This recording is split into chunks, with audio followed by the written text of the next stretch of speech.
Moscow was not supposed to look like this in the middle of the day. This was the sky over Russia's capital yesterday afternoon, dark, heavy, and almost swallowed by smoke. The capital of the largest country on earth was pushed into a strange midday darkness because the smoke from a burning oil refinery was thick enough to cover the sun. But for Vladimir Putin, that was not even the most humiliating image from Moscow that day. The image that truly exploded across the internet was not just a Ukrainian drone strike. It was a Russian air defense missile appearing to destroy a Russian oil depot while trying to stop Ukraine's attack.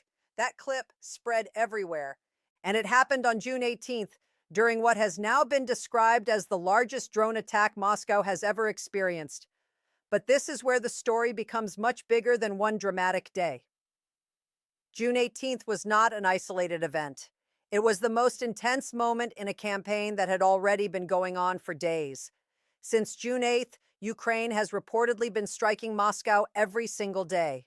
That means around 12 straight days of pressure on the Russian capital. Ukraine now has a kill streak over the most defended city in Russia, and Moscow has not been able to stop it. The consequences are starting to show. Putin's closest ally has now publicly apologized to Zelensky. Russian war bloggers are in a meltdown. Russian defense voices are panicking. Ordinary Russians are panicking. And Putin himself appears to be withdrawing from normal public life. He is avoiding real public events, appearing instead before controlled or fake crowds because he seems increasingly afraid to face his own people. So in this report, we are going to break down what is happening inside Moscow right now. How is Ukraine hitting the Russian capital for 12 straight days? Why are Russian air defenses now causing damage to Russia itself? Why are Russian war bloggers losing control of the narrative? Why is Lukashenko suddenly trying to soften his position toward Ukraine? And how is Putin reacting as the war he started comes closer to his own capital? Before we get into the June 18th strike, we need to start with a number that changes how this war is viewed. On June 11th, Russia's war in Ukraine officially became longer than both World War I and World War II. Putin launched the invasion in February 2022 while selling the idea that Ukraine would collapse quickly. 3 days, maybe 3 weeks. That was the expectation around the Kremlin. Instead, Russia has entered month 52. This has become one of the most expensive, embarrassing, and destructive wars Russia has fought in generations. It has now lasted longer than 2 of the worst wars humanity has ever known. Putin clearly did not plan for this. Ukraine probably did not expect the war to last this long either, and most countries around the world were not prepared for a conflict of this scale to continue for this many years. That is the lesson dictators often ignore. Wars are easy to start when one man controls the order, but once the war begins, ending it becomes much harder. And that brings us back to June 18th, when Putin's miscalculations turned into a visible catastrophe over Moscow. Ukraine reportedly launched more than 900 drones in one coordinated strike. Russian air defenses intercepted only around 200 of them. That means more than 700 drones reached their intended areas or continued through the defensive network around the most protected city in Russia. At least 5 fires were confirmed at Moscow's oil refinery alone, which is the largest refinery in the region. This was officially the largest drone attack the Russian capital has ever endured. But the wildest image from the strike did not come from a Ukrainian drone. It came from Russian air defense itself. Footage showed a dramatic hit on storage tanks near Moscow. A projectile appeared to streak in low, leaving a narrow and fresh contrail behind it. It then seemed to slam directly into a storage tank. The roof blew off and collapsed, suggesting the tank had been full of fumes, oil fumes, petrol fumes, gas fumes, or something similar. Analysts looking at the footage noted that another older contrail was already dispersing in the background, but the important one was the fresh trail moving from a low ground position toward the tank. The conclusion was not absolute, but it was devastating. From the available evidence, it looked as if Russian forces using their own air defense system, possibly a man-portable system similar to a shoulder-fired Stinger, had blown the roof off one of their own storage tanks while trying to shoot down a Ukrainian drone. To be clear, it is not fully certain whether this was an S-400 missile, a man-pad system, or something else. But the apparent result was the same. Russia was trying to stop Ukraine and ended up creating one of the most embarrassing images of the war. And once that clip went online, the internet did what the internet always does. It turned the disaster into memes. Within hours, images of burning Russian oil depots were being edited, remixed, and spread across social media. One meme showed Putin riding a UFO-like cap, while Zelensky took a selfie as if he were on TikTok, with the message, "With love from Zelensky." Another showed Russian leaders Lavrov, Medvedev, and Putin floating away from Russia while the city burned behind them. Another showed Putin's head exploding because the war was not going the way he expected. One of the favorites was styled like the Independence Day movie poster, with Russian text implying action and nothing boring, while Moscow exploded in the background like a film trailer coming soon to theaters. The memes were funny, but the reason they landed so hard is simple. Moscow was burning, and Russian air defense appeared to be helping. This was not the only air defense failure captured that day. Moscow is a massive city, possibly the biggest in Europe, with around 13 million people. It also receives a steady flow of Chinese tourists. So when the largest drone attack in the city's history unfolded, thousands of phones came out. People recorded smoke, explosions, drones, missiles, and chaos that Putin would have preferred the world never see. The public reaction from Moscow residents was raw. One person filmed the fires and said everything over there was burning, that the whole plant had been blown to pieces, and that missiles kept hitting it. Then came the phrase that summarized the entire situation: Russia messed around and found out. Another Moscow resident, trying to sleep during the day, recorded the sound of explosions and drones. She said she had never seen such a morning. She described hearing 4 explosions, seeing drones, and watching the refinery burn. She said maybe 5 had hit the refinery alone, and asked why they were not being shot down when they seemed to fly for so long. That question is now being asked across Russia. Why can Moscow not stop these drones? The panic has also reached Russian war bloggers. These are the same voices that supported the invasion when it began. Their job has often been to spin every battlefield setback into some kind of Russian victory. But the June 18th attack was so large that even they struggled to turn it into positive news. One Russian military blogger wrote that Tehran was safer than Moscow. That is an extraordinary sentence from a pro-war Russian voice. But the most revealing reaction came from Fighter Bomber, one of the largest pro-war Telegram channels in Russia. This channel is closely connected to the Russian Air Force and often publishes information from military circles. Sometimes it even appears to speak unofficially for Air Force insiders. That makes its reaction important. Fighter Bomber posted a message and then deleted it. But before it disappeared, the message said the strikes on Moscow were alarming and concerning because over the last 4 years, Russia had built an air defense system around the city that was supposed to be unrivaled anywhere in the world. The Post then admitted the central problem. It does not matter how many targets air defenses claim to have shot down if the protected facility still gets hit. That is the entire issue for Russia. Moscow can announce interception numbers every day. But if the refinery is burning, the defensive mission failed. Fighter Bomber also pointed out the economic problem. Anti-aircraft missiles are far more expensive than many drones. That means even if drones are intercepted, the attacker can still win economically by forcing Russia to spend costly missiles against cheaper systems. And in this case, Ukraine was not just forcing Russia to spend. Ukraine was also hitting the refineries. The meltdown was not limited to Telegram. Russian television also reflected the anxiety. Vladimir Solovyov, one of Russia's most notorious pro-war television figures, appeared visibly tense. This is someone who has spent years pushing aggressive rhetoric against Ukrainians.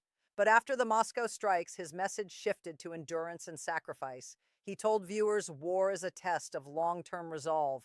He urged them not to panic, to analyze the situation, and to be worthy of their grandfathers and great-grandfathers. That is not victory language, that is survival language. Then came Dmitry Medvedev, the former Russian president and current Security Council figure. Medvedev is often dismissed as drunk, erratic, or theatrical, but he still holds real influence inside Russia's power structure. He reports directly to Putin and sits inside one of the highest bodies in the Russian government. After the Moscow attacks, Medvedev said there could no longer be any rules when dealing with Kyiv.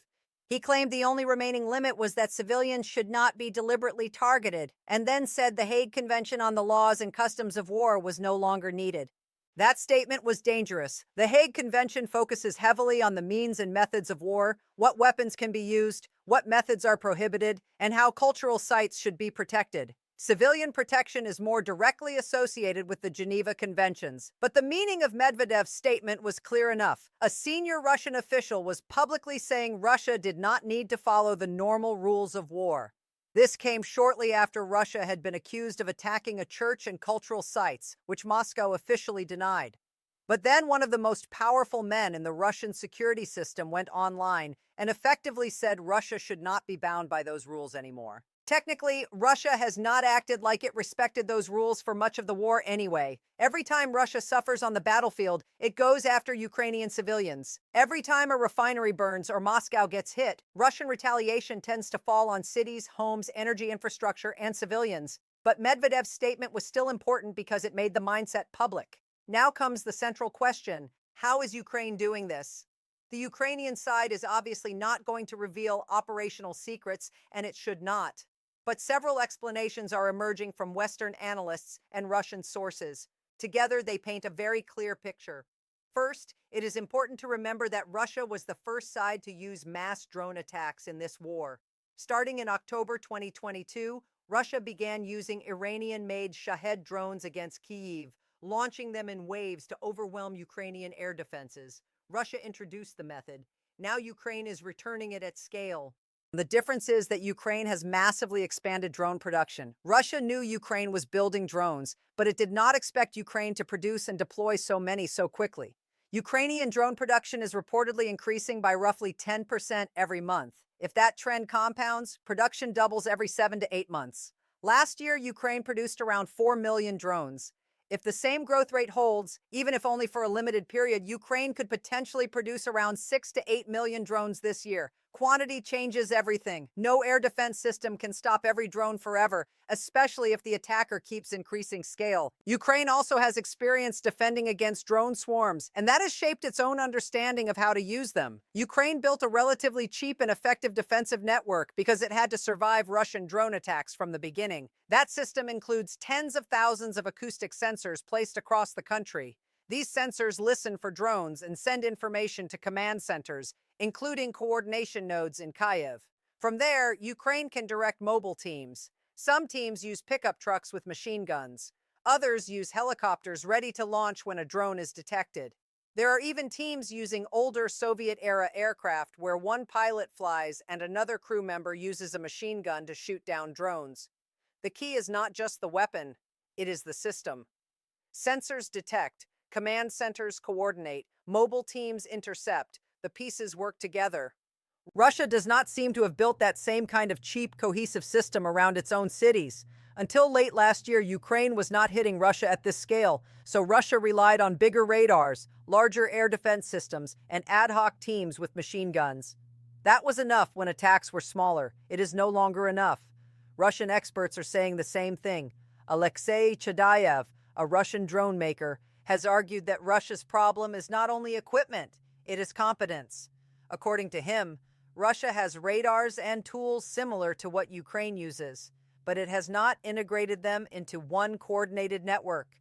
A radar operator might see something, but may not be skilled enough to tune the system for low-flying drones rather than missiles. Even if he detects a drone, there may not be a fast system to pass that information to a command center that can coordinate interception teams. Russia also has mobile groups with machine guns, but because Russia often cuts mobile internet in response to drone threats, those teams lose communication with each other. That means they may be driving around searching for drones without real-time direction. They are not being told which direction a drone is coming from. They are not operating as part of a coordinated network. And psychologically, they also worry that while they are focused on one drone in front of them, another could hit them from behind. That is not a modern air defense web. That is improvisation under pressure. Now look at who is watching all of this closely. Belarusian dictator Alexander Lukashenko. Putin's closest ally is clearly seeing what is happening and appears to be reconsidering the price of being too close to Moscow. He publicly apologized to Zelensky, saying that if he had said something that offended him, he apologized. He added that he did not want war with Ukraine and emphasized there was no point expecting military action from Belarus, especially from him. Zelensky did not accept the apology at face value. His response was direct. Ukraine does not care about Lukashenko's words unless Belarus stops helping Russia kill Ukrainian civilians. Zelensky pointed to specific issues. Belarus provides equipment, radar access, and airspace access that Russia uses to launch drones and missiles at Ukraine. Zelensky said if Lukashenko does not want to be in the war, he should remove and turn off that equipment. He gave him about a week, explaining that civilians and children are dying because of this support. And if Lukashenko does not do it, Ukraine will. That warning lands differently now because Ukraine has shown it can generate huge numbers of drones and strike deep targets repeatedly. Finally, there is one more Ukrainian development being described by some analysts as a great equalizer, a new Ukrainian glide bomb capability. Russia has used glide bombs from Soviet-era stockpiles to devastate Ukrainian cities and frontline positions. Ukraine did not have an equivalent capability until now.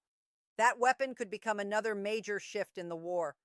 We will cover that in detail in a separate breakdown. For now, the picture is clear. Moscow is no longer insulated. Russian air defenses are overwhelmed, disorganized, and sometimes dangerous to Russia itself. War bloggers are panicking. Russian television is shifting from confidence to endurance.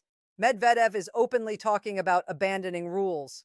Lukashenko is trying to distance himself from the consequences, and Putin's capital has now been hit day after day. The war Putin promised would be quick has lasted longer than both world wars. The drones Russia introduced into this conflict are now coming back toward Moscow. And the city Putin wanted to protect above all others is learning what Ukraine has lived with for years. Subscribe to Stylish Informer for more sharp updates on the war, global power shifts, and the moves that are changing the battlefield.